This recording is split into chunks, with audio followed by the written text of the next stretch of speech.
bonjour à tous et à toutes. Je suis très heureux de venir passer ce moment avec vous et d'animer ici pour la 5e année consécutive une conférence au Salon des micro-entreprises à Paris. Je m'appelle Arnaud Ciel, j'ai 48 ans et j'ai créé mon entreprise il y a 12 ans qui s'appelle CA+.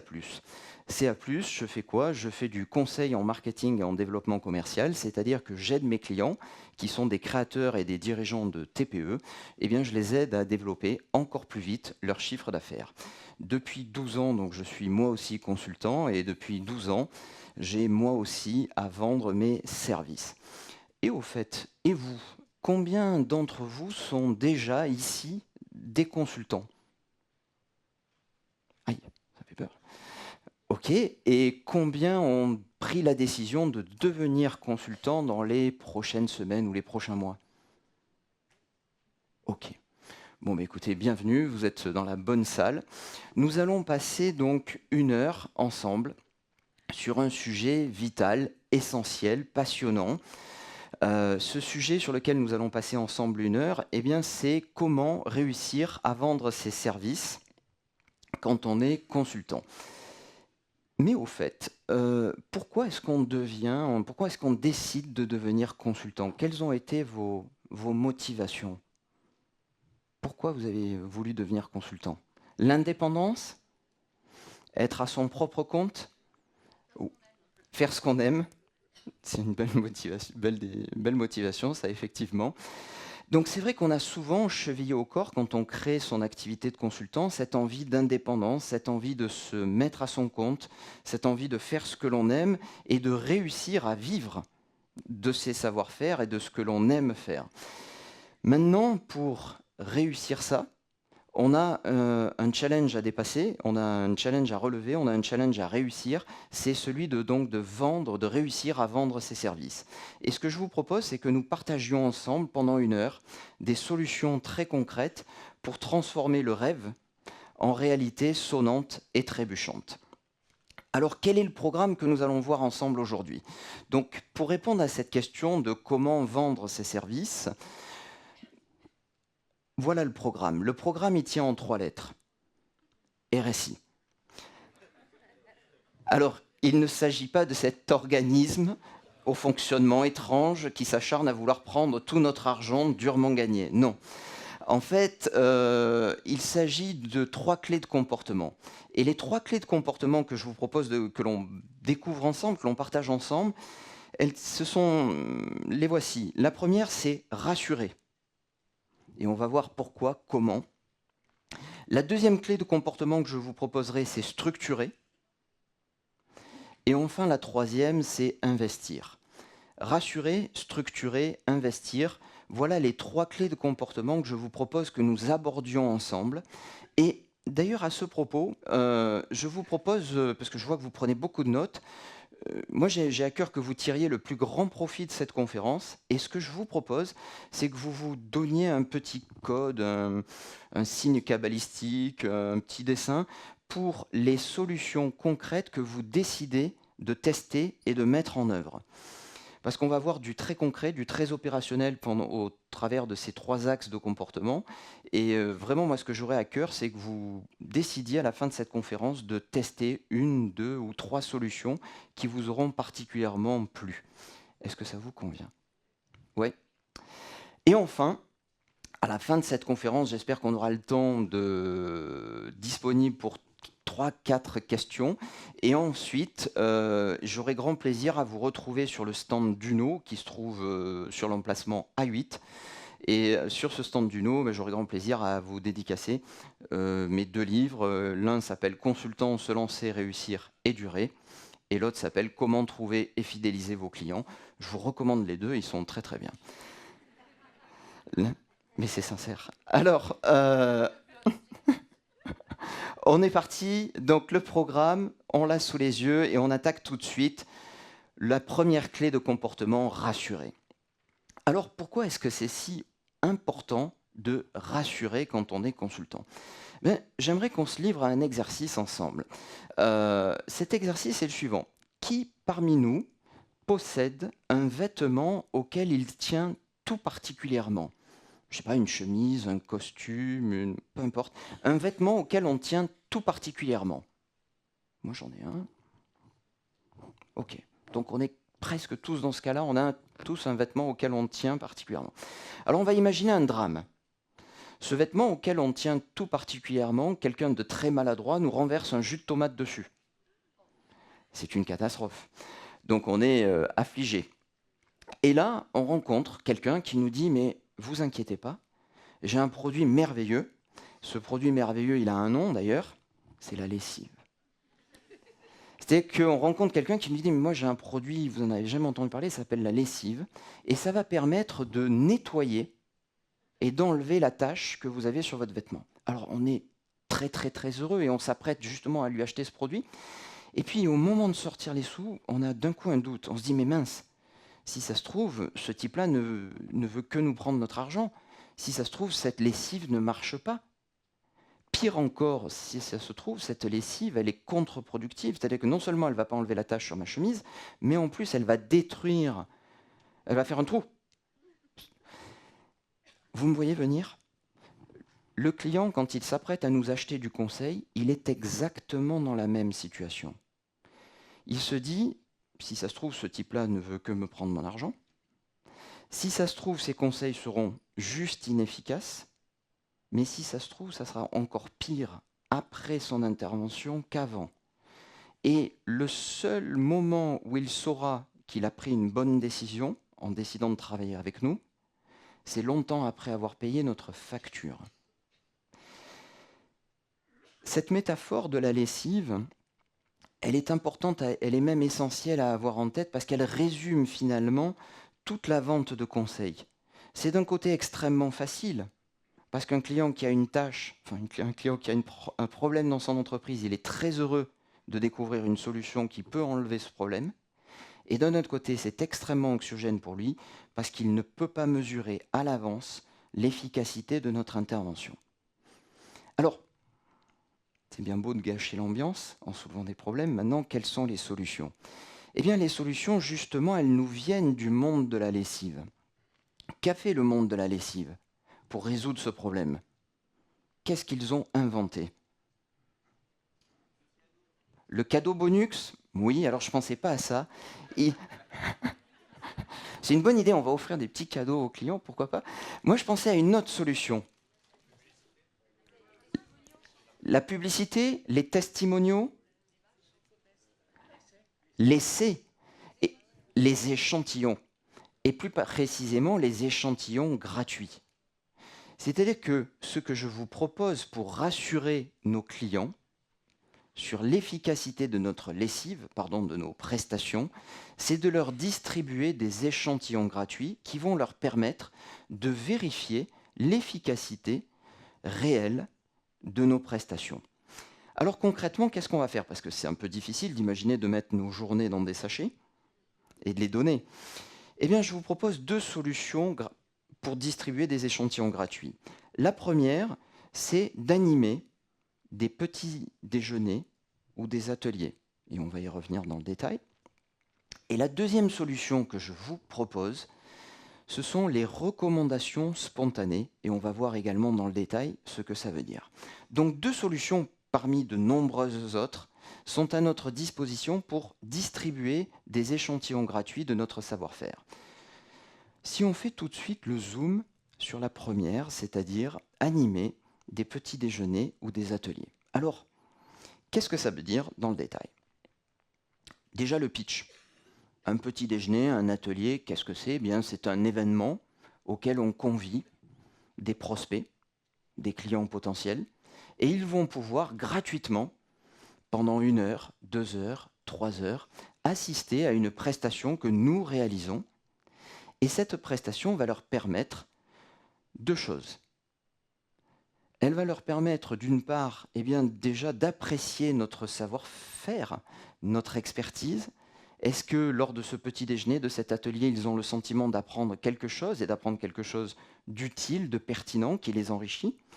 Mais également, ils vont pouvoir apprécier notre façon d'être, notre façon de parler, notre façon de nous comporter. Et donc, à la fin du petit déjeuner, ils vont pouvoir dire, définitivement, je n'aime pas cette personne et je n'ai rien appris avec elle. et donc ils vont partir. Ce ne seront pas des clients potentiels pour nous. Soit, le cas beaucoup plus favorable, j'ai apprécié cette personne, j'ai apprécié sa façon d'être, sa façon de parler, et en plus, quel expert! J'ai appris à son contact des choses intéressantes qui me permettent de progresser dans mon entreprise. Ça, c'est le pitch. Voilà comment ça marche. Maintenant, comment réussir ces petits déjeuners? Première clé de succès, le thème. Comment choisir le thème de notre petit déjeuner? Je vous propose 4 conditions de succès.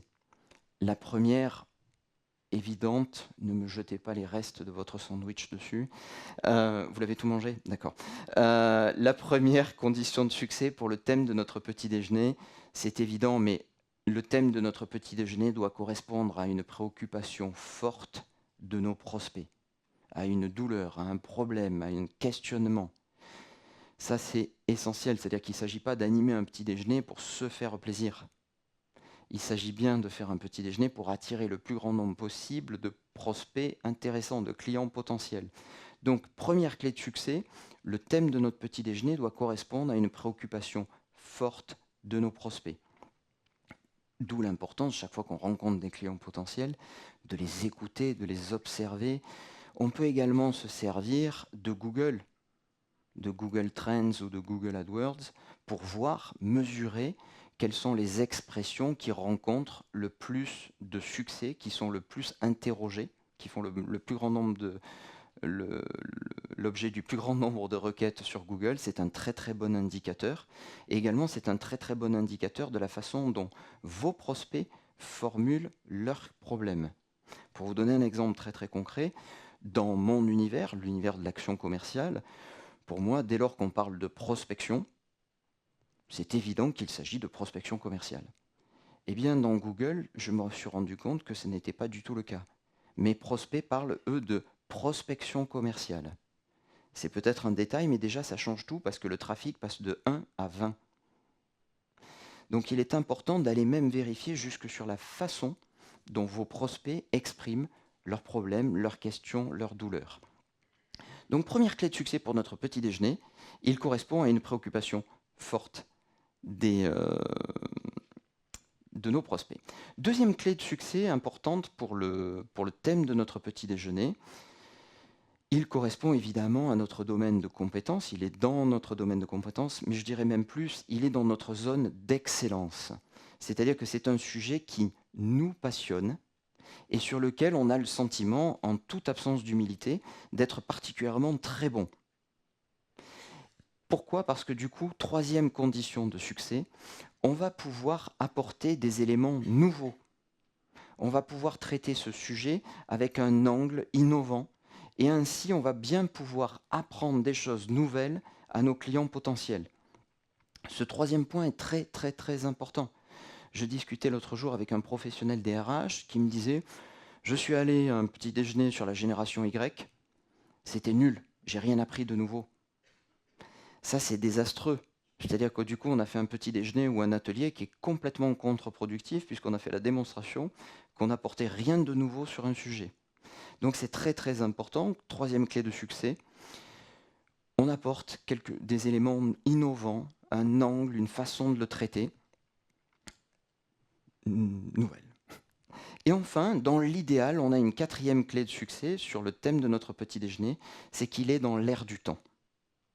On en parle beaucoup dans les médias, dans les blogs. Pourquoi ça c'est intéressant? Parce que c'est une preuve de plus que c'est une préoccupation de nos prospects, mais également, du coup, notre atelier, notre petit déjeuner va bénéficier de cette diffusion médiatique du sujet. Et donc, on augmente ainsi nos chances de succès. Donc, 4 conditions pour que le thème de notre petit déjeuner soit un succès. Ça correspond aux préoccupations de nos prospects, c'est dans notre zone d'excellence, on est capable d'innover, et dans l'idéal, c'est dans l'air du temps. Maintenant, ça ne suffit pas. Deuxième clé de succès, eh bien, c'est la foule. Alors, entendons-nous bien, on ne veut pas remplir un stade de 10 000 personnes quand on a mis un petit déjeuner. De toute façon, on ne saurait pas traiter 10 000 prospects d'un coup. Non, ce que j'entends par foule, c'est une foule qualifiée, pertinente, de clients potentiels. Et comment on va attirer ces prospects de très bonne qualité. Déjà, au travers de la qualité du message. C'est-à-dire comment nous invitons les prospects à ce petit déjeuner. Alors, je vais tout de suite partager avec vous un exemple réel que j'ai utilisé pour un petit déjeuner. Voilà, c'est un petit déjeuner sur le thème de la négociation commerciale. Vous savez, le cas très peu probable des prospects qui auraient la vulgarité de vouloir négocier nos prix. Donc, le thème de ce petit déjeuner, c'était la négo, la défense des marges. Et voici le message que nous avons diffusé et qui a permis d'attirer un bon nombre de prospects de très bonne qualité. Ce message, comment il est rédigé? En fait, il est à la fois rédigé sous la forme de questions et avec une promesse de contenu. Bien évidemment, cette promesse de contenu, il sera important de la tenir et même de faire mieux que de la tenir, d'apporter en plus des bonnes surprises par rapport à ce contenu.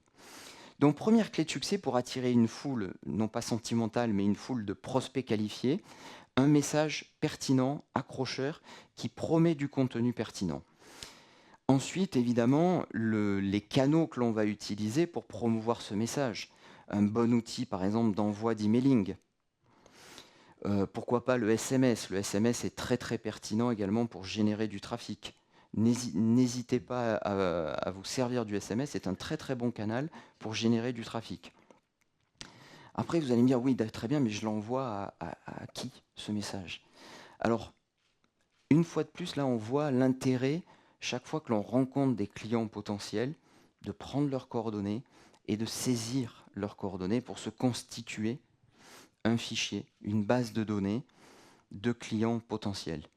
Maintenant, on peut accroître l'efficacité de nos petits déjeuners, des ateliers, avec des partenaires. Quel type de partenaires? Alors, soit d'autres consultants, qui sont bien évidemment non concurrents et complémentaires, mais on peut aller chercher des partenaires très très très efficaces pour l'animation de petits déjeuners. Ce sont des organisations professionnelles. Par exemple, un syndicat de branche, vous êtes un consultant spécialisé dans l'hôtellerie, eh bien, vous décidez d'organiser votre petit déjeuner en partenariat avec un syndicat d'hôteliers ou de restaurateurs. Ça peut être un syndicat généraliste type MEDEF, CGPME. Ça peut être un syndicat de type syndicat de zone industrielle. Ça peut être un CJD, ça peut être une jeune chambre économique. Ça peut être également, pourquoi pas, un partenaire de type centre d'affaires ou hôtel qui veut promouvoir son offre de salle de réunion et qui est ainsi très intéressé par le fait d'organiser un événement qui fait venir des chefs d'entreprise dans son hôtel. Donc le fait de s'appuyer sur un partenaire, de s'appuyer sur un sponsor quelque part de l'événement, permet d'accroître énormément l'impact de notre petit déjeuner et peut en plus même nous apporter des moyens. C'était que par exemple ce salon, ces salons d'hôtel, ce centre d'affaires ou cette organisation professionnelle peut mettre à disposition des moyens, le petit déjeuner, les croissants, en échange de notre animation gratuite. Ça, c'est ce qui va nous permettre d'attirer une foule qualifiée de prospects. Et par foule, on peut être très très heureux avec 10 prospects très qualifiés, avec lesquels on va créer un lien du coup très privilégié, puisque pendant 1 heure, 1 heure et demie, 2 heures, ils vont pouvoir goûter des échantillons gratuits de notre savoir-faire et se forger déjà une première impression. Dernière clé de succès de notre petit déjeuner, évidemment, notre prestation. C'est-à-dire que là, on est un peu dans la situation du traiteur qui fait goûter ses plats. Autant vous dire que ce jour-là, nos plats doivent être juste délicieux. Ce jour-là, nos plats, ce doivent être les meilleurs que l'on envoie. Donc c'est très très important d'avoir en tête que durant ce petit déjeuner, par exemple, ou cet atelier, on donne ce que l'on a de meilleur. Il y a 2 erreurs qui peuvent être commises dans ce type d'exercice. Le premier, c'est de faire de la rétention. Je ne donne pas beaucoup, parce que c'est trop dommage de donner tout gratuitement. Et la deuxième erreur, qui est encore pire, c'est de faire 1 heure et demie d'autopromo. C'est que là, vous faites carrément repartir en courant les prospects, parce qu'ils sont extrêmement déçus. Ils venaient chercher de l'échantillon gratuit, et ils ont assisté à 1 heure et demie de spot publicitaire. C'est insupportable. Ils risquent même de partir avant la fin. Donc, première clé de succès, c'est le fond. Ensuite, évidemment, la qualité de notre préparation. Et là, inspirons-nous des artistes. Les plus grands artistes internationaux, pour faire 2 heures de spectacle, ils répètent pendant 6 mois. On peut s'en inspirer pour livrer ce jour-là une prestation qui soit parfaite. Donc beaucoup de répétitions, d'entraînement, et le jour J, du cœur, de l'énergie et de la générosité. C'est que ce que doivent sentir nos prospects durant ce petit déjeuner, c'est notre envie de partager, c'est notre envie d'aider. Et là, ne comptons pas notre temps, puisqu'on est en animation de tête de gondole, en fait, et on a donc l'opportunité d'être en contact direct avec des clients. Pour vous livrer une confidence, c'est mon outil marketing préféré depuis 12 ans, et c'est un outil extrêmement efficace, qui marche très bien, parce qu'un client qui a pu pendant 1 heure et demie goûter notre produit, eh bien, les étapes suivantes de la vente, que l'on verra, sont quand même extrêmement facilitées. Donc, premier outil que je vous propose pour distribuer des échantillons gratuits, les petits déjeuners, les ateliers. Deuxième outil que j'avais envie de partager avec vous, j'ai appelé ça les recommandations spontanées. Le principe, c'est quoi ? Le principe, c'est que l'on va choisir avec beaucoup d'amour des prospects très attirants. C'est que là, on va vraiment choisir des entreprises avec lesquelles on rêve de travailler, des entreprises que l'on rêve d'avoir comme référence active. On va les choisir donc avec beaucoup d'amour. Et une fois qu'on a choisi ces 1, 2, 3, 4, 5 entreprises prospects, on va investir du temps, de l'énergie et de l'intelligence pour imaginer ce que l'on pourrait leur apporter. On va analyser donc leurs données, leurs chiffres, leur environnement, leur marché, leurs produits, la façon dont elles communiquent, la façon dont elles sont organisées jusqu'à maintenant. Et par rapport à notre savoir-faire, par rapport à notre expertise, on va imaginer ce que serait notre prestation si nous intervenions dans cette entreprise. Et on va ainsi rédiger une recommandation qui est une véritable démonstration de valeur ajoutée, parce qu'on va rédiger un document qui fait rapidement 2, 3, 4, 5, 6 pages, qui sont ce que serait notre intervention si nous travaillions avec cette entreprise. Et ces 2, 3, 4, 5, 6 pages de recommandations non sollicitées, on va les rédiger dans un document beau, charté, mis en forme, et on va l'adresser aux dirigeants de cette entreprise ou à l'interlocuteur qui est le nôtre dans cette entreprise. Et pour aller au bout de la reco, d'ailleurs, tiens, je n'avais pas prévu de vous en parler, mais dans l'idéal, sur du courrier postal. Je ne sais pas si vous avez remarqué, mais du courrier postal, on ne reçoit presque plus. C'est devenu très rare. Donc on va profiter de cette rareté pour imprimer une lettre. Vous savez comment on faisait au siècle dernier ? On mettait ça dans des enveloppes et on mettait des timbres. Alors, à ma connaissance, on peut toujours en acheter des timbres. Et on va envoyer ça par courrier postal. Bon, on va peut-être pas aller jusqu'à parfumer la lettre quand même. Et on va envoyer ça à notre prospect pour lui faire donc une démonstration de notre valeur ajoutée, de notre expertise, mais également de notre motivation à son égard. 2 recommandations ou 2 remarques sur cet outil. C'est un outil qui se prête très bien à ceux et celles d'entre nous qui sont plutôt dans le faire, plutôt que dans le faire. C'est-à-dire, par exemple, ceux et celles d'entre nous qui se sont positionnés comme DAF ou DRH à temps partagé. Pourquoi je vous fais cette remarque ? Parce que l'effet de cet outil, c'est que le dirigeant, sa réaction positive va souvent être la suivante. Ben, c'est très bien, vous avez soulevé plein de problèmes, vous proposez des solutions, maintenant faites-les. Donc ça se prête plutôt bien et plutôt mieux à ceux et celles d'entre nous qui sont plutôt dans le faire plutôt que dans le faire. Ça, c'est la première remarque. La deuxième remarque, c'est un outil qui est particulièrement adapté à ceux et celles qui ont une énorme aversion pour la prospection téléphonique et qui sont beaucoup plus à l'aise dans l'écrit. Qui même ceux et celles qui aiment écrire et qui ont de réelle qualité, de réelles compétences dans l'écriture. En revanche, c'est une façon de faire qui demande un réel investissement du temps, parce qu'il ne s'agit pas d'envoyer une missive complètement bateau à nos... Non, c'est vraiment une recommandation non sollicitée, et c'est déjà donc des propositions de solutions, des propositions de plans d'action extrêmement personnalisées. Donc on a très vite fait d'investir une demi-journée, voire une journée de temps de travail sur cette cible, alors que pour l'instant ça n'est qu'un prospect. Donc deuxième outil que je vous propose, la recommandation spontanée. Il y en a de nombreux autres, mais on va essayer de balayer les autres sujets pour finir sur l'importance de rassurer. J'aimerais attirer votre attention sur un point, c'est que le diable est dans les détails. Rappelez-vous, au moment d'étudier, d'envisager l'option, l'hypothèse de travailler avec nous, le prospect est extrêmement stressé. Il se dit, est-ce que cette personne est réellement sérieuse? Est-ce que cette personne est réellement l'expert qu'il ou elle prétend être? Et du coup, j'aimerais qu'on se livre à un jeu. Si je viens vers vous avec une adresse email sur ma carte de visite qui est la suivante. Si, lorsque vous consultez mon profil LinkedIn, vous voyez cette photo.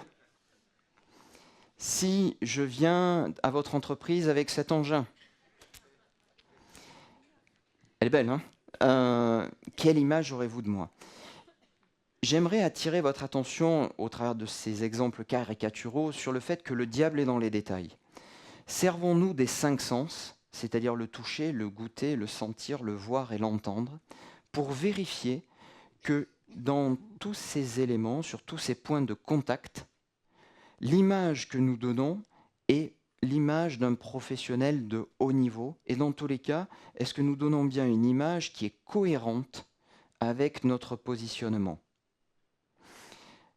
Soyons particulièrement attentifs donc à la qualité de nos profils sur les réseaux sociaux, à la qualité de nos photos sur les réseaux sociaux, à la qualité de notre carte de visite, à la qualité du stylo que l'on va utiliser quand on prend des notes chez un client, du bloc-notes que l'on va utiliser quand on est chez un client. Et entendons-nous bien, il n'y a pas de bonne ou de mauvaise réponse en la matière. Si par exemple vous êtes positionné consultant en économie de coûts, cost killer pour les PME, par exemple, c'est très très très pertinent que vous ayez un bloc très bas de gamme, voire même que ça soit des feuilles recyclées. Et que les stylos que vous utilisez, ça soit des stylos publicitaires. C'est très pertinent. Si en revanche vous faites du conseil en fusion-acquisition et que vous vendez vos journées 2000 €, là vous n'avez pas d'autre solution qu'un stylo qui porte un nom de montagne et un stylo et un bloc-notes épais comme ça, en cuir, avec tout ce qu'il faut. Et avec aussi un logo de la même marque. Soyons très très très très vigilants à tous ces points de contact, à tous ces points de détail, la messagerie de notre téléphone portable, la sonnerie de notre téléphone portable, notre adresse. Regardez les adresses des grands cabinets de consultants. Ils sont généralement sur des adresses prestigieuses, statutaires.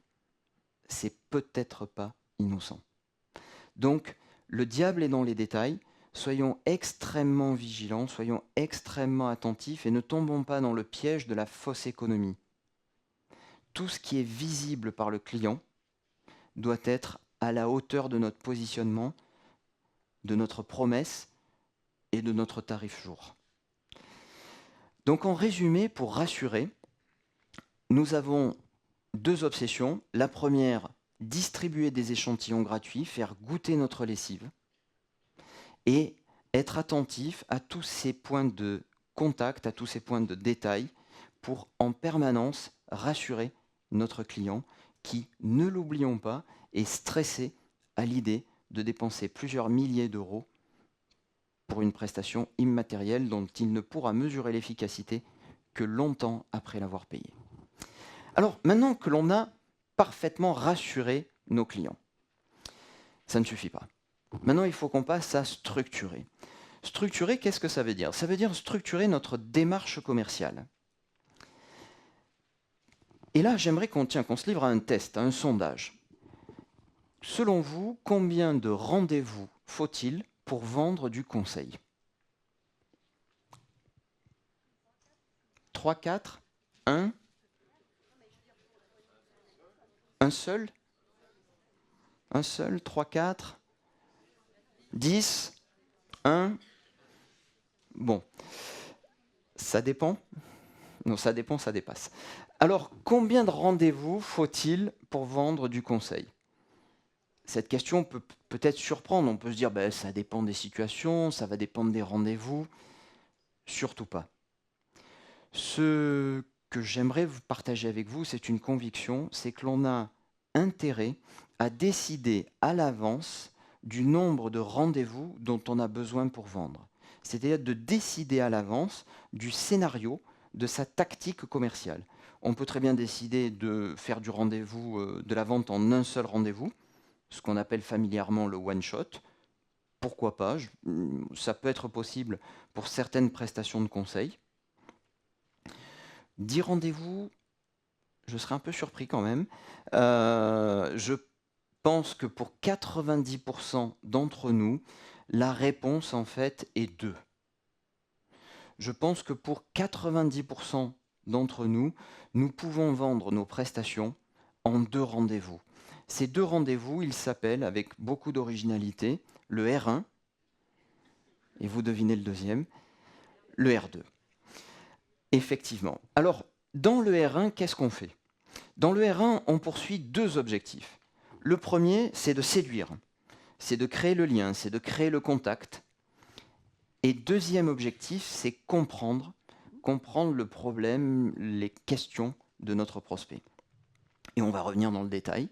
Et quant au R2, il poursuit, lui, 2 objectifs. Le premier, c'est de convaincre ce prospect c'est une excellente idée de travailler avec nous, et conclure, c'est-à-dire emporter l'adhésion et le chèque d'acompte.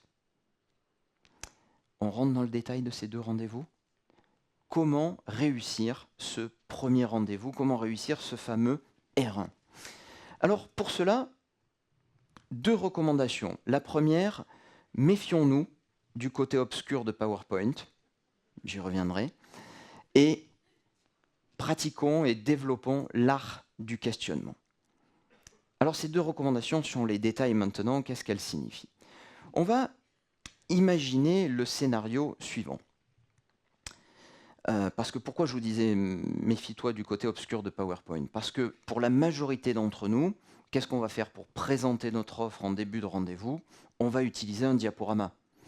Et je serais bien en mal de critiquer cette façon de faire.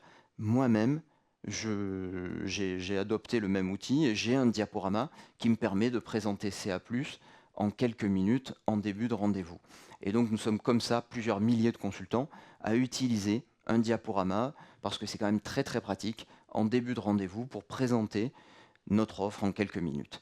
Maintenant, on doit se méfier du côté obscur de PowerPoint, et pour ça, j'aimerais qu'on se livre à un exercice. Imaginez, on a gagné un voyage, parce qu'on a été la meilleure conférence du Salon des micro-entreprises, et donc on a tous gagné un voyage en Chine. Et on en profite pour vendre nos services en Chine. Comment se faire comprendre d'un Chinois? En parlant chinois, on est d'accord. Donc du coup, comment se faire comprendre d'un client? On est bien d'accord. Parlons la langue du client.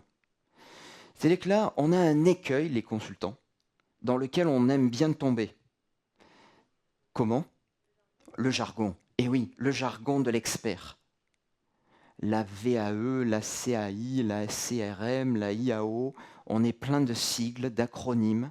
On est rempli de notre jargon d'expert, qui n'est compréhensible que par nous-mêmes. Ce n'est pas le langage du client. Si on veut se faire comprendre d'un client, et j'aimerais partager avec vous une très belle citation que j'ai découverte en préparant un rendez-vous. C'était sur le site internet d'un client. Si vous parlez à un homme dans une langue qu'il comprend, cela va à sa tête. Si vous lui parlez dans sa langue, cela lui va droit au cœur. Et nous, c'est ce que l'on veut, c'est toucher le cœur du prospect. Et là, donc, il est très très important que dans notre langage, on soit tout de suite en empathie avec lui. Si nous sommes par exemple un spécialiste du marketing de l'innovation et que nos clients, ce sont les dirigeants de start-up, les créateurs de start-up, parlons la langue des créateurs de start-up. Si on est spécialisé dans la transmission d'entreprise et que nos clients, ce sont les dirigeants de PME de plus de 60 ans, parlons-leur la langue des dirigeants de PME de plus de 60 ans, qui n'est pas du tout la langue des créateurs de start-up. Et on pourrait multiplier les exemples ainsi à l'infini. Donc la première clé de succès dans notre présentation de début de rendez-vous, c'est de parler la langue du client, de parler ses mots. La deuxième clé, j'aimerais là encore qu'on se livre à un exercice. Dans cette boîte se trouve un produit extrêmement innovant qu'on a découvert au Salon des micro-entreprises. C'est un créateur français. Il a inventé le Sharpoons. C'est un produit très très innovant que personne ne connaît. Et on a pour challenge de devoir vendre le Sharpoons. Comment on fait? Comment on fait pour réussir à vendre le Sharpoons? Comment? On pourrait le montrer. On ne peut pas le montrer, il est caché dans la boîte. On va savoir dire ce que c'est. Très bien, ok. Dire surtout ce que ça peut apporter. C'est-à-dire que ce qui va surtout intéresser nos prospects, c'est certes qu'est-ce que c'est le Sharpoons, mais surtout à quoi ça sert, qu'est-ce que ça apporte. Et ça va être la deuxième clé de succès de notre présentation, c'est de dire clairement notre utilité. À quoi nous servons? Qu'est-ce que nous pouvons apporter à cette entreprise? Donc finalement, l'exercice de la présentation, il est déroutant de simplicité. Il revient à faire quoi? Il revient à dire qui nous sommes, d'où on sort, quelles sont nos compétences, et surtout, qu'est-ce que nous pouvons apporter à cette entreprise. Et ça, comment on va le démontrer? On va le démontrer en émaillant notre présentation d'exemples concrets, d'études, de mini-études de cas, de ce que nous avons déjà réalisé. Ainsi, le but de ces études de cas, il est très simple. Il est de provoquer presque une réaction chimique chez le prospect. Parce que, entendons-nous bien, les exemples qu'on va lui présenter, il s'en fiche, ce n'est pas ceux de son entreprise. Mais le but des exemples d'interventions concrètes que l'on va présenter, c'est de provoquer une réaction chimique dans la tête du prospect. Oui, parce qu'il va trouver des analogies entre les exemples que l'on présente et ses préoccupations à lui. Alors vous me direz, mais quand on démarre, comment on fait pour présenter des exemples de ce que l'on a fait? Deux solutions. On peut présenter des exemples issus de notre expérience professionnelle, d'experts de la logistique, du développement commercial ou des RH. Également, on peut présenter des exemples de ce que nous pourrions faire. Dans tous les cas, ce qui est essentiel, c'est de rendre concrète notre intervention et de bien présenter notre utilité. Pour vous donner un exemple sur lequel on a travaillé avec une cliente qui fait du conseil en RH, plutôt que de parler de « je peux mettre en place la VAE, je peux mettre en place les bilans professionnels, je peux mettre en place les IRP, les instances représentatives du personnel », au lieu de parler de tout ça, on a complètement retourné sa présentation et on a parlé aux clients, aux chefs d'entreprise en disant « voilà, en tant que chef d'entreprise, vous travaillez à mi-temps, 12 heures par jour, et vous êtes assailli par toutes les contraintes du code du travail. Et maintenant que vous avez 10, 15, 20 salariés, vous savez que vous devriez vous en occuper, mais vous n'en avez pas forcément le temps. Et moi, ce que je vais vous apporter, c'est de la sérénité, de la sécurité juridique, et en plus, comme dans toutes ces contraintes, il y en a un certain nombre qui ne sont pas ineptes, on va en profiter pour rendre vos équipes encore plus performantes, encore plus motivées et encore plus impliquées. Voilà, en résumé, la façon dont on a construit cette présentation pour valoriser le rôle et l'utilité du client. Maintenant, une fois qu'on a fini cette présentation, il nous reste à passer dans la deuxième partie du premier rendez-vous, La deuxième partie du R1, c'est quoi? C'est l'art du questionnement. Et là, un moment très important se joue. Parce que certes, les clients attendent de nous qu'on soit des experts, oui, mais ils attendent aussi de nous des grandes qualités d'écoute. Parce que si on n'est que expert, ça ne leur suffit pas. Ils attendent de nous que l'on soit capable d'écouter et surtout de comprendre leurs problèmes. Et donc dans cette deuxième partie du R1, un moment essentiel se joue puisque notre client va nous jauger, va nous juger, va nous évaluer à l'aune de la qualité de nos questions. Et nos questions, 3 qualités déjà importantes. La pertinence, c'est-à-dire que nos questions doivent faire mouche. Nos questions doivent être perspicaces. Et nos questions doivent être bienveillantes. C'est-à-dire que là encore, il y a un écueil dans lequel le consultant peut tomber, c'est de vouloir à tout prix trouver des problèmes. C'est de vouloir à tout prix trouver des choses qui ne vont pas. Et même d'accabler le prospect dans tout ce qu'il a mal fait. Ah bon, mais vous avez organisé vos RH comme ça jusqu'à maintenant, mais enfin, c'est en dépit du bon sens. Non, soyons bienveillants et en plus tournés vers le futur. Donc 3 qualités dans notre questionnement, la perspicacité, la pertinence et la bienveillance. Dans l'idéal, notre questionnement le fait déjà avancer dans la résolution de son problème. L'idéal même, c'est d'émailler notre questionnement déjà de petits débuts de solutions. C'est que là, à nouveau, dans notre questionnement, on a tout à fait le droit de distribuer à nouveau des petits sachets d'échantillons gratuits. Ensuite, dans toutes ces questions, vous me direz quelle est la meilleure question à poser. Tiens, d'ailleurs, quand on est consultant et qu'on découvre, qu'on rencontre un prospect pour la première fois, quelle est la meilleure question à lui poser?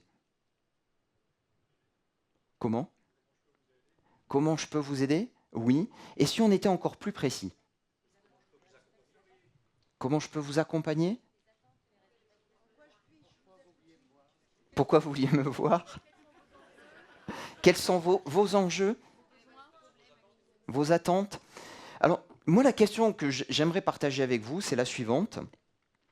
C'est celle que j'utilise à la fin de ma présentation. Je dis à peu près grosso modo ça. Je dis, ben voilà, j'ai terminé ma présentation. Compte tenu de ce que je viens de vous présenter, quel est le sujet sur lequel je peux vous servir à quelque chose? Et volontairement, j'ai mis un « le » en majuscule, parce que ce dont on a intérêt, c'est que le client nous parle de le sujet. C'est-à-dire que si on lui pose quels sont vos enjeux ou quels sont vos sujets de préoccupation, ce qui m'embête, c'est qu'il risque de nous parler de tous ces problèmes. Ce qui nous intéresse, c'est qu'il nous parle de le problème qui est le plus important pour lui, celui qui revêt le plus justement d'enjeux. Donc, de mon point de vue, la meilleure question à poser en début d'entretien, c'est quel est le sujet sur lequel je peux vous servir à quelque chose. Et enfin, dans cet art du questionnement, on va progressivement avec le client construire du coup et dessiner un écart entre un état actuel, entre une situation là où il est aujourd'hui et là où il voudrait être demain. C'est que dans l'idéal, ce que l'on construit avec lui, c'est cet écart, c'est ce pont, c'est ce chemin qui va permettre du coup de mettre en évidence les futurs retours sur investissement de notre intervention et justement ces enjeux. Et tiens, là encore, je partage une autre question que j'adore poser à mes prospects, c'est quels sont les 3 résultats concrets qui vous feront dire que notre collaboration est une grande réussite. Il est essentiel que dans cette phase de R1, de premier rendez-vous donc, au travers de notre questionnement perspicace, pertinent, bienveillant, on fasse apparaître donc un écart entre là où est le client et là où il voudrait aller demain. Et cet écart, ce sont les futurs retours sur investissement de notre collaboration. Si on a bien réussi cette étape, normalement, à la fin, on est très très heureux parce qu'on a bien compris le problème et puis on se dit en plus, c'est génial, je sais y répondre. Donc si vous êtes d'accord, monsieur le prospect, eh bien, je travaille sur une proposition et je reviens vous la présenter. Et là, on va imaginer que le client nous dise, mais écoutez, c'est pas la peine. Envoyez-moi votre proposition. Qu'est-ce qu'on lui répond à celui-là? Non. Il nous a dit, envoyez-moi votre proposition, ce n'est pas la peine de revenir, monsieur, vous fatiguez pas. On est bien d'accord. C'est-à-dire que le client, le prospect qui nous dit, envoyez-moi votre proposition, on lui répond avec un grand sourire, non. Non, c'est essentiel que je revienne vous la présenter, parce que le sujet est essentiel, il est stratégique, et que d'autre part, vous savez, cher monsieur le client, si nous devons travailler ensemble, nous sommes amenés à passer beaucoup de temps ensemble. Et 2 rendez-vous ne sont pas de trop pour nous permettre d'évaluer que nous avons plaisir à passer du temps ensemble et que nous parvenons parfaitement à nous comprendre. Donc non, j'y tiens, je reviens mardi prochain à 14 h vous présenter cette offre. Donc la première clé de réussite du R2, du deuxième rendez-vous, c'est de le tenir, c'est qu'il ait lieu. Il y a une erreur fatale, là, un piège dans lequel ne pas tomber, c'est d'envoyer ces offres. Et du coup, on va revenir chez ce prospect, on va lui présenter notre offre. Et là, la proposition commerciale, la propale, comme on dit, est un support stratégique dans l'univers du consulting. Et cette propale, comment la réussir? Eh bien, moi, je vous propose quelques clés. La première, très simple, la propale, c'est le plan de travail. C'est-à-dire qu'en fait, construisons notre proposition commerciale comme le futur plan de travail. C'est-à-dire qu'une bonne propale, quand on l'a signée, eh bien la première chose que l'on fait à la première réunion de travail, c'est qu'on la ressort et qu'on dit ben voilà ce qu'on va faire, voilà ce qu'on va planifier. Et régulièrement, tout au long de la mission, on peut réouvrir la propale pour se référer à celle-ci et s'assurer qu'on est bien dans le plan de travail qu'on a imaginé. Donc le premier axiome simple que j'aimerais partager avec vous, c'est que la propale, c'est le plan de travail. Deuxième clé de succès, dans cette propale, eh bien en fait cette propale elle est construite en 4 parties. Les 4 grandes parties, c'est quoi? C'est 1, le contexte du prospect. Et par contexte, ce que j'entends, c'est ce qui justifie qu'il a besoin de faire appel à nous. Il ne s'agit pas d'expliquer au prospect son activité, ça il la connaît. Et en plus, nous, en revanche, on ne la connaît pas encore très très bien. Donc, c'est ce qui justifie dans son contexte qu'il a besoin de faire appel à nous. La deuxième partie très importante, peut-être la plus importante, ce sont les enjeux, c'est-à-dire les futurs retours sur investissement de notre collaboration. C'est l'état futur idéal qu'il veut atteindre. Troisième partie, notre méthodologie, notre façon de travailler, ce que l'on va faire. Et enfin, quatrième partie, le calendrier que l'on propose à ce prospect. Et il est essentiel dans cette propale d'investir dans la forme. C'est-à-dire que nos propales, nos propositions commerciales doivent être aussi belles que nous. S'il y a bien un endroit, un support sur lequel il est pertinent d'investir de l'argent, c'est bien dans la qualité de nos propales. Autant investir des sous dans une plaquette ne sert absolument à rien, parce qu'une plaquette, personne ne la lira, parce qu'une plaquette, ça n'intéresse pas vos prospects. Vous parlez de vous. Les prospects, ça ne les intéresse pas. Alors qu'en revanche, une propale, vous leur parlez d'eux. Ça les intéresse. Donc si vous avez des sous à investir, investissez-les dans une charte graphique, dans un design de proposition commerciale. Pourquoi pas dans une magnifique pochette qui vous sert d'écrin pour les remettre. Personnellement, j'utilise du papier Clairefontaine DCP 100 grammes pour remettre mes propales, c'est véridique. Pourquoi c'est important le papier 100 grammes? Parce que ça tient bien en main. Et donc psychologiquement, j'envoie un message, c'est que ma prestation va être solide, va être fiable. Et touchez-le, le papier est solide, à l'image de ce que sera ma prestation. Alors, troisième clé de succès pour rester dans le timing, investir. Investir, qu'est-ce que ça veut dire?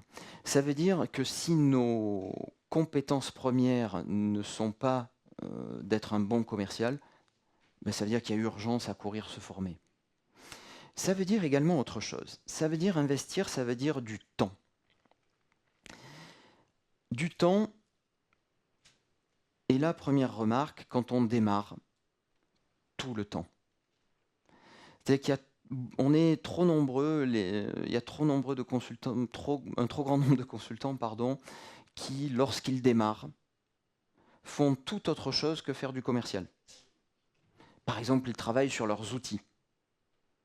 C'est assez fascinant, mais je ne vois pas à quoi ça sert de travailler sur des outils tant qu'on n'a pas de mission. Donc s'il y a vraiment une urgence en création, c'est de consacrer tout son temps à l'action commerciale. Ensuite, une fois que nos efforts ont payé, eh bien continuons. C'est-à-dire continuons à consacrer toujours du temps à l'action commerciale. Là encore, un écueil, quand ça commence à bien marcher, on remplit notre agenda, donc on est très très content, et on est tout le temps, comme on dit, en production. Et ainsi, pendant 2 mois, 3 mois, 4 mois, on est tout le temps, 100% du temps en production. Qu'est-ce qui se passe le 4e mois? C'est tout vide. On n'a plus de sous, enfin si on en a encore un peu, mais c'est tout vide, notre agenda est vide, et il faut réamorcer la pompe. C'est extrêmement fatigant, extrêmement stressant, et peu efficace. On a donc intérêt à toujours réserver du temps pour l'action commerciale. Concrètement, ça va jusqu'au fait que jeudi, par exemple, jeudi prochain, vous avez toute votre semaine qui est pleine. Jeudi après-midi, vous avez prévu de consacrer du temps à faire de la prospection téléphonique. Et vous avez votre client préféré, adoré, qui vous appelle et qui vous demande, qui vous dit « Est-ce que tu peux venir jeudi après-midi » Quelle est la réponse à lui donner? On est d'accord. Là encore, avec un grand sourire, c'est le même qui voulait qu'on lui envoie la proposition. Donc une nouvelle fois, on lui dit non avec le sourire. Jeudi après-midi, je ne peux pas. J'ai piscine. Je ne peux pas, non, je suis désolé, j'ai déjà un autre engagement. En revanche, je peux dès lundi après-midi. Ça a l'air facile comme ça, mais effectivement, c'est un peu plus difficile en vrai.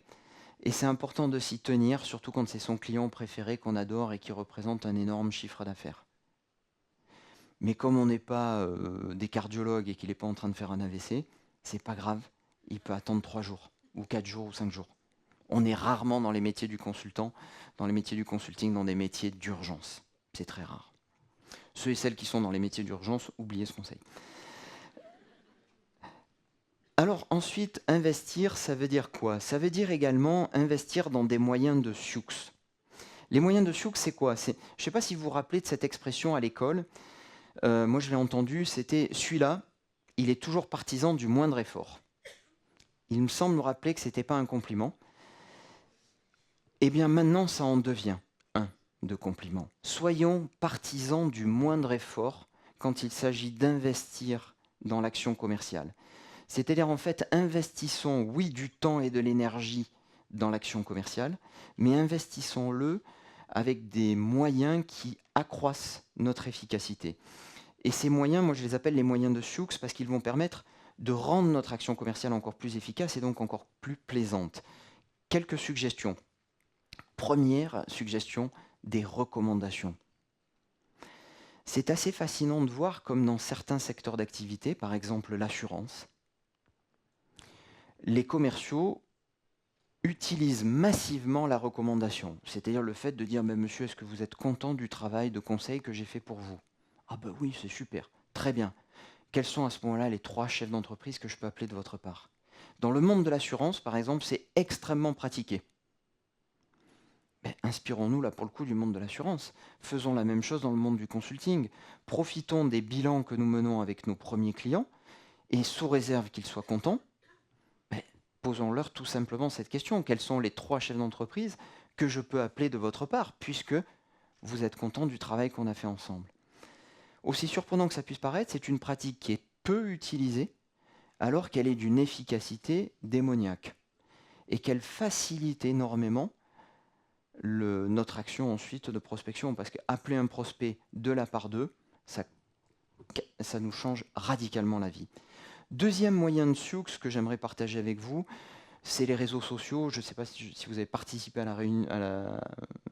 Oui, je vois des signes de tête. La conférence de Valérie March devait être super, donc vous êtes au top sur les réseaux sociaux. Donc servez-vous-en, Dieu les a inventés pour nous. Servez-vous des réseaux sociaux pour prospecter plus facilement, pour identifier des prospects que l'on peut appeler de la part d'eux. C'est un excellent outil. Enfin, dernier outil, moyen de Sioux que j'aimerais partager avec vous, que j'utilise beaucoup, c'est ce que j'appelle la veille. C'est-à-dire qu'on va lire des articles dans la presse économique, on va lire des articles sur des sites d'information pour identifier des entreprises auxquelles on pourrait servir à quelque chose. C'est-à-dire qu'on va lire au travers d'articles, ça va nous permettre d'identifier des entreprises, et ainsi on va pouvoir appeler un chef d'entreprise en disant, ben voilà, bonjour, j'ai lu un article sur votre entreprise. Alors déjà, vous l'entendez? Ah oui, c'est vrai. Il est très content. J'ai vu que vous vouliez vous développer sur le marché nord-américain, c'est un marché que je connais très bien, et ce que je vous propose, c'est de vous accompagner pour accroître encore vos chances de réussite sur ce marché. Qu'en pensez-vous? Cette façon de faire peut vous permettre d'obtenir des taux de prise de rendez-vous supérieurs à 50%, parce que vous êtes extrêmement pertinent et votre démarche est unique. Et si on a encore 4 minutes, je crois, du coup, j'aimerais partager avec vous un bon moyen mnémotechnique pour cibler vos prospects. Ce moyen mnémotechnique, c'est PAF. Le bon prospect, il s'appelle PAF. PAF, le bon prospect, ça veut dire qu'en fait, il a 3 qualités. La première, c'est la pertinence. C'est-à-dire que nos savoir-faire, nos expertises sont tellement pertinents pour ce prospect qu'il nous engueule de ne pas l'avoir appelé plus tôt. Parce que, par exemple, nous sommes un excellent expert des marchés nord-américains et que justement, dans un article, on a lu que cette entreprise se préparait à attaquer le marché nord-américain. Deuxième qualité, c'est l'affinité. C'est-à-dire que je pense qu'on a besoin, pour être un bon consultant, je pense qu'on a besoin d'aimer ses clients et d'être en affinité avec eux. C'est-à-dire que si vous aimez le secteur je sais pas, de la boulangerie, vous serez très très bon auprès des boulangers parce que vous aimez les boulangers et que les boulangers vont sentir que vous les aimez. Pour vous donner un exemple très opérationnel, je suis personnellement passionné de moto. J'ai énormément prospecté dans le monde de la moto au démarrage de mon activité il y a 12 ans, parce que c'est un secteur que j'aime. Et enfin, dernière qualité, c'est la facilité. C'était ce qu'on évoquait quelques minutes auparavant, c'est-à-dire que c'est extrêmement plus facile d'appeler un prospect de la part d'eux, en lui disant « je suis comme vous un ancien de telle ou telle école, je suis comme vous un ancien de telle ou telle entreprise ». Servons-nous de notre réseau pour prospecter avec facilité, avec plus de facilité nos prospects. Presque dans le timing, oui, il nous reste 2 minutes 42. Nous arrivons au terme de cette conférence. Donc 3 clés. Le RSI, donc rassurer, structurer, investir pour réussir à vendre ses services. Je serais ravi de vous retrouver sur le stand d'Uno qui est à l'emplacement A8. Si durant les 2 minutes qui nous restent, je pense qu'on peut prendre une question, eh bien une ou 2 questions peut-être, ça je ne sais pas. Alors il vous suffit de lever la main pour attirer voilà, les hôtesses. Je crois que vous en avez une juste à votre gauche. Et on va prendre donc 1 ou 2 questions sur les 2 minutes qui nous restent. Bonjour. Bonjour. Je m'appelle Aurore Young. J'ai une question par rapport au fait d'investir. Vous avez parlé de demander quelles sont les 3 personnes qu'on peut appeler de la part d'un de nos clients satisfaits. Oui. Si jamais il nous donne juste un email, qu'il n'a pas de téléphone, qu'est-ce que vous nous suggérez? Est-ce qu'on lui écrit directement? Est-ce qu'on demande à notre client de lui écrire en disant qu'on va le contacter, ou une autre méthode? Alors déjà, moi je serais tenté de vous recommander d'insister s'il n'a que cet email. Dire mais tiens, est-ce que fouillez un peu, cherchez si vous n'avez pas son numéro de téléphone. Et si malheureusement il n'a que cet email, on va faire avec. Ce qui est très très efficace à ce moment-là, c'est que notre recommandeur fasse un email aux deux, à vous et à cette personne auprès de laquelle il vous recommande, en faisant un mail commun aux deux. Ça, c'est très très efficace. Merci beaucoup. Je vous en prie. Est-ce qu'en 59 secondes, on a le temps de prendre une question? Oui. Alors, une question. Vous avez vu madame? Ah non. Bonjour, oui, monsieur. Oui. Dans votre proposition commerciale, il y avait 4 parties. Oui, Vous n'avez pas parlé du prix. non, Est-ce que c'est voulu? c'est voulu. Alors c'est vrai que quand on présente une offre, et dans l'idéal on va la présenter en utilisant un diaporama, c'est fait exprès, oui, il n'y a pas le prix, parce que c'est le seul sujet sur lequel je ne vais pas demander l'avis du client. Et effectivement, terminer à l'inverse avec le prix, et du coup terminer avec qu'en pensez-vous, va créer une discussion potentiellement sur le prix. Une discussion que je n'ai pas forcément envie de provoquer. Donc oui, vous avez bien été très très attentif, oui, c'est fait exprès. Alors, question de madame, est-ce que je réponds à la question du prix? Oui, bien sûr, mais une fois qu'on a purgé toutes les autres questions. C'est-à-dire que si mon client me dit, mais j'ai pas vu le prix, j'ai pas vu combien ça coûte, je lui dis, oui, bien sûr, ça va coûter, mais j'aimerais que pendant quelques minutes encore, on fasse abstraction de toute contrainte budgétaire. Dans le fond, qu'en pensez-vous? Oui, oui, on est en R2 là. Oui, oui, on est en R2. Je crois qu'on est définitivement arrivé au terme de cette conférence. Donc, si vous voulez, merci. Merci beaucoup.